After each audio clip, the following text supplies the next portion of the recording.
dengan pasien, kemudian yang perlu diperhatikan adalah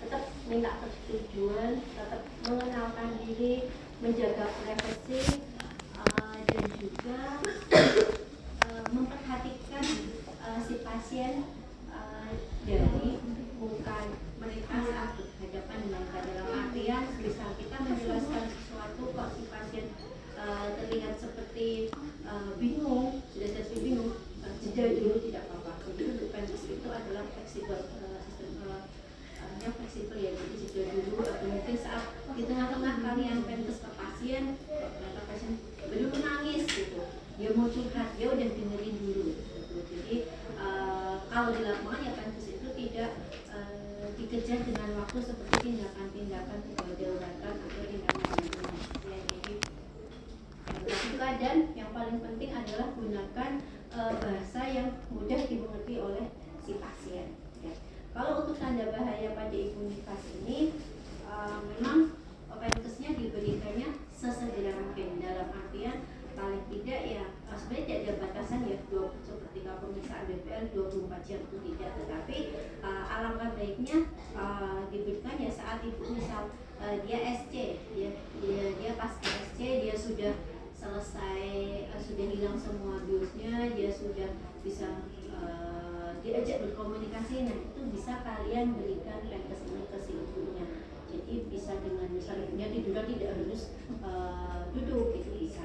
Kalau mungkin kalau pervagina lebih cepat ya, lebih cepat penyembuhannya daripada untuk SC, jadi sesegera mungkin ya bisa kita berikan penkes itu. Atau mungkin kalau biasanya kalau SC atau pervagina itu kan pervagina paling nggak 3 hari udah pulang. Nah pas mau pulang itu kalian sampaikan tanda bahaya ini ke pasien, karena ini saat di rumah si pasien ini tahu apabila dia mengalami suatu rasa yang tidak enak pada tubuhnya dengan ciri-ciri sebagai berikut, itu si pasien bisa tangkap dan bisa segera datang ke tenaga kesehatan. Tapi memang mayoritas kebanyakan diberikannya saat mau pulang, saat mau pulang diedukasi dulu, karena kalau sekarang nggak selama dulu ya, kalau dulu tuh SC itu bisa 5-6 hari baru pulang, tapi kalau sekarang saya praktek itu 5-6 hari saja, seminggu itu baru pulang. Tapi kalau sekarang paling tidak 3 hari, saya dulu 3 hari, dan yang era sebelum video itu 2 hari sudah pulang, di SC besok sudah pulang gitu. Jadi sekarang lebih cepat. Nah untuk tanda bahaya pada ibu nifas di sini ini ada kurang lebih 1, 2, 3, 4, 1, 2, 3, 4, 5, 6, 7, 8, 9, 10, 11 tanda bahaya. Yang ini nanti harus kalian sampaikan ke pasien. Tidak harus urut, yang penting mencakup 11 ini. Begitu pula besok saat responsi, kalau saya tidak harus urut, yang penting mencakup 11 ini ada semua untuk dijelaskan ke pasien. Yang pertama adalah menjelaskan tanda infeksi, yaitu suhu tubuh ibu lebih dari 38 derajat Celcius dan lokea yang berbau busuk.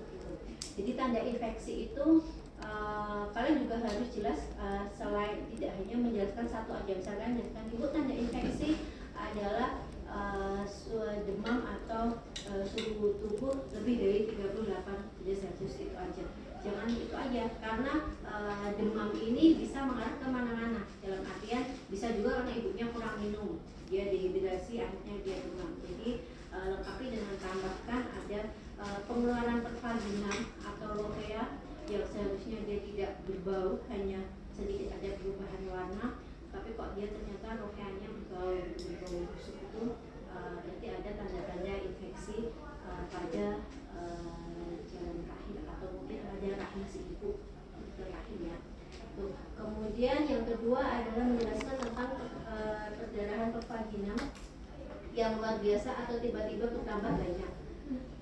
Jadi lebih dari perdarahan kayak biasa atau melakukan pergantian pembelit 2 kali dalam setengah jam sesuai dengan tumpahan darah. Jadi perdarahan pervaginam ini dikatakan pasien itu mengalami perdarahan pervaginam adalah jika darah itu yang keluar lebih dari 500 cc. Tapi memang kan nggak mungkin ya kita cc ini gitu, di sini gitu.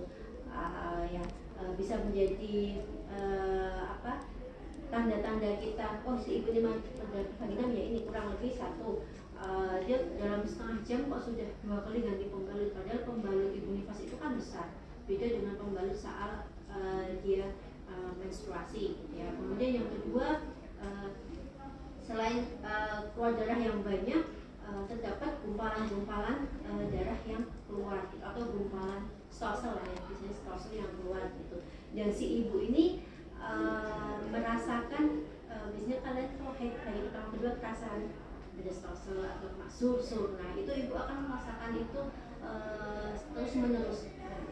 Nah itu ibu perlu waspada, ibu misal ibu merasakan tanda-tanda seperti itu, berarti bisa terjadi, bisa kemungkinan ibu mengalami perdarahan pervaginan atau perdarahan yang tidak normal. Kemudian yang ketiga, menjelaskan tentang nyeri perut yang hebat atau rasa sakit di bagian bawah abdomen atau punggung serta pada ulu hati. Nah, untuk nomor 10 yang di checklist ya, 10, 11 dan 12. Nyeri perut, nyeri ulu hati, sakit kepala yang parah, masalah penglihatan, bengkak di ekstremitas atas, ini bisa ditemukan ya di ekstremitas atas ya. Karena kalau bawah lebih normal di bawah di bagian atas. Dan di wajah ini adalah tanda-tanda dari preeklamsi. Eklamsi juga dibagi dulu, ada dibagi. Sudah masuk belum dari eklamsi Pak? Belum ya. Preeklamsi, jadi preeklamsi ini kalau bahasa awamnya adalah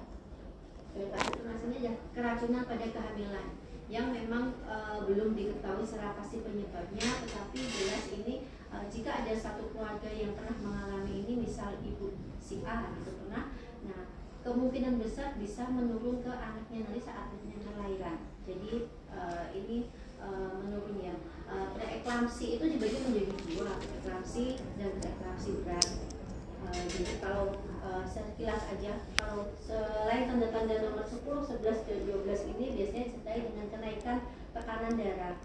Kalau preeklamsi itu lebih normalnya tekanan darah berapa? Sistolnya berapa? 120.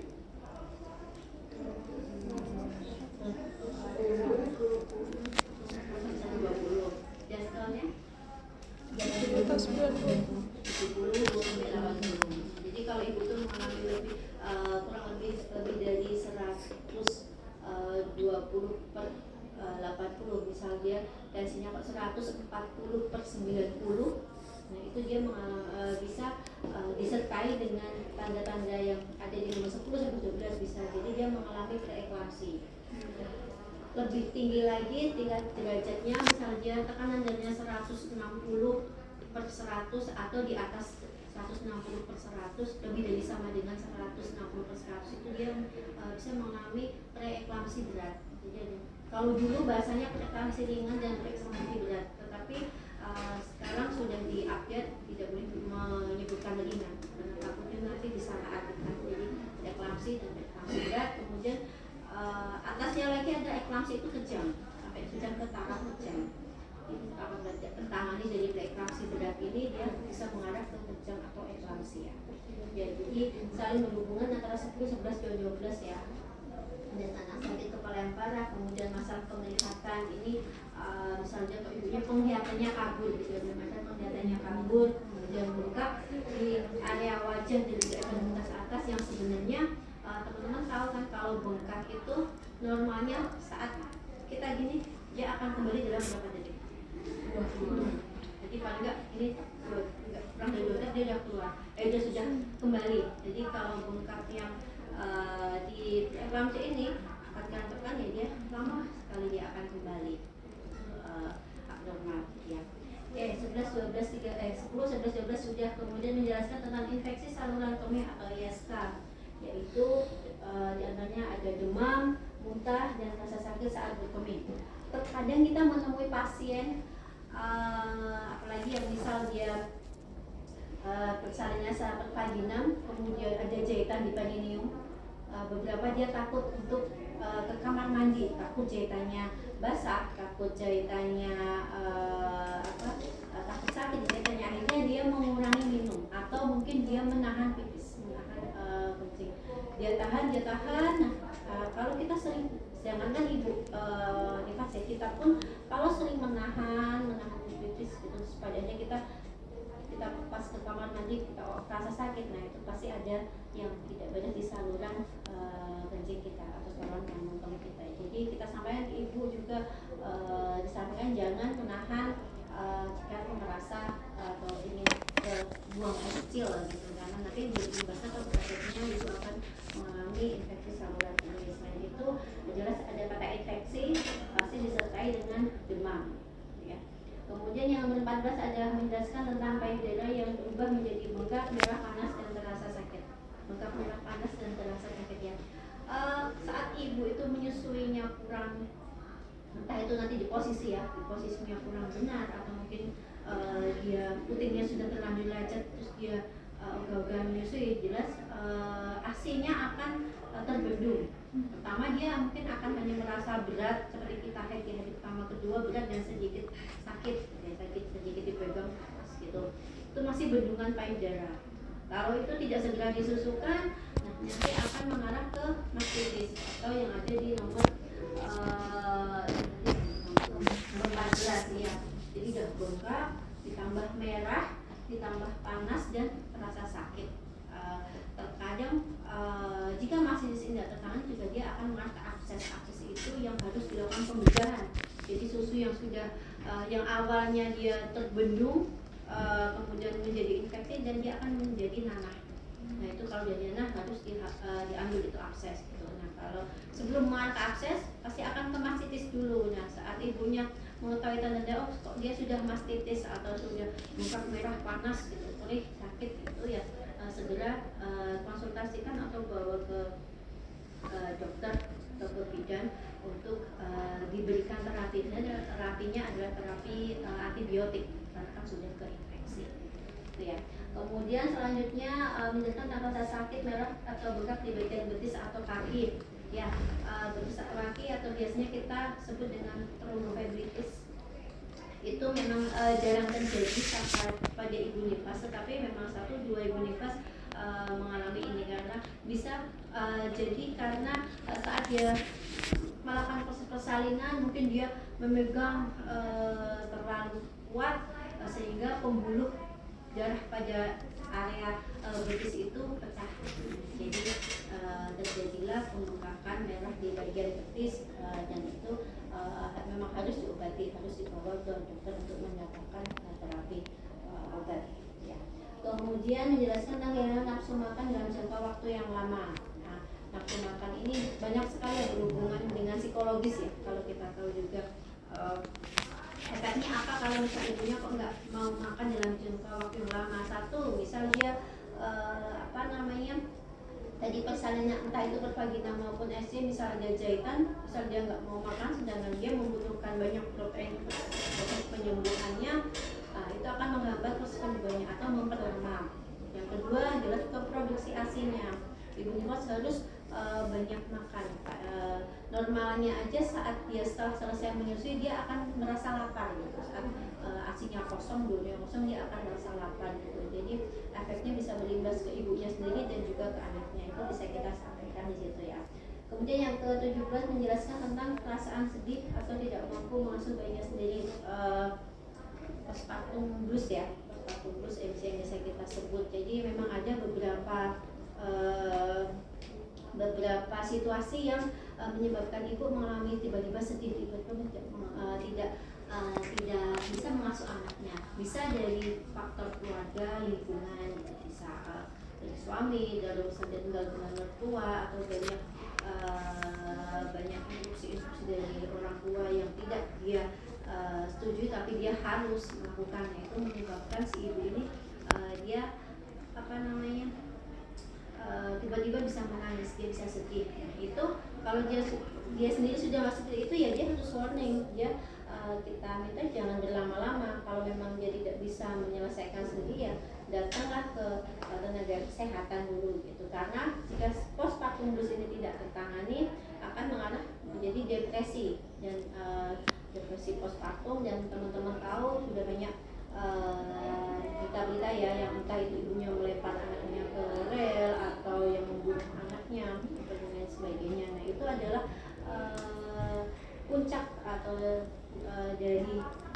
tubus ini, jadi yang kecil-kecil yang jumlah tidak bisa mengasuh bayinya gitu.